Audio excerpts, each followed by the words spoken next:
வணக்கம். திருக்கார்த்திகை தீப திருநாள் வாழ்த்துக்கள். இன்று ஏன் நாம் சொக்கப்பானை கொளுத்துறோம் தெரியுமா?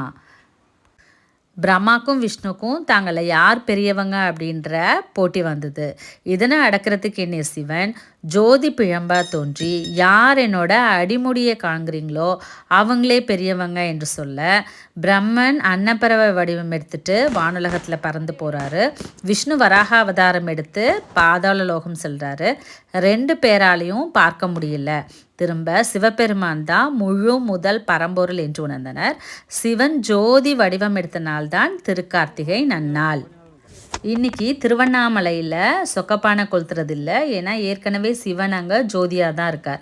மற்றபடி அனைத்து முருகர் ஆலயங்களிலும் விஷ்ணு ஆலயங்களிலும் இன்று சொக்கப்பானை கொளுத்துவார்கள். சொக்கன் அப்படின்னாலே சிவன். ஸோ சிவன் தீப்பிழம்பா தோன்றது தான் சொக்கப்பானையோட தாத்ரீகம்.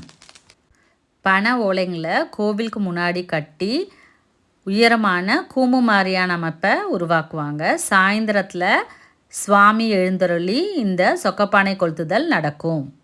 கொழுந்து விட்டு எரிகிற இந்த ஜோதியை சிவனாக எண்ணி வழிபடுவாங்க. சொக்கப்பானை கொளுத்தி முடித்ததும் அதில் இருக்கிற கறியை நெத்தியில் இட்டுப்பாங்க.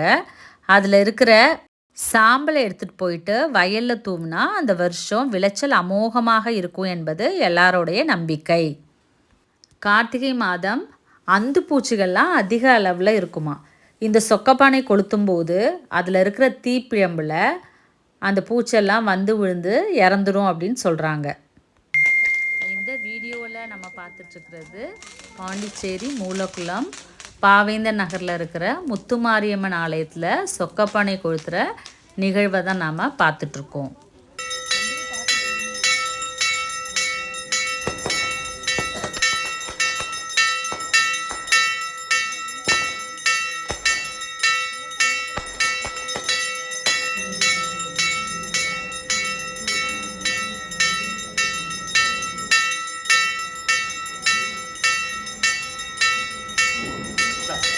Nada.